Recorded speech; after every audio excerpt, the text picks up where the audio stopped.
পৃথিবীর অন্য দেশের চেয়ে বাংলাদেশের সরকারগুলো একটু উদার মনের হয়ে থাকে।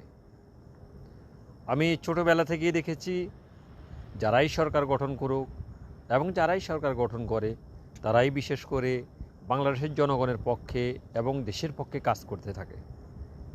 তারপরেও আমাদের দেশের সরকারগুলো টিকতে পারে না, কারণ আমাদের দেশের সরকারের চেয়ে জনগণ বুঝে বেশি। সরকার একটা কাজ করতে গেলে সেখানে বাধা, সেখানে ভালো কি মন্দ করে সেটা বাধা। সরকার আমি দেখিনি আজ পর্যন্ত কোনো সরকার খারাপ কাজ করতে। তারপরেও আমাদের দেশের সরকার টিকতে পারে না। আমাদের দেশের সরকার যতগুলো জনগণের জন্য যা করে, যেমন বয়স্ক ভাতা, আদার সব সাইড, শিক্ষা ভাতা, সব সাইডগুলো আছে, কিন্তু তারপরেও আমাদের দেশের সরকার টিকতে পারে না। কয়েকদিন পরে একটা বদনাম বাইর করে দেয়, সরকার ভালো না, সরকার এটা করছে, সরকার সেটা করছে। চা দোকানের গল্প, সরকারের কাজ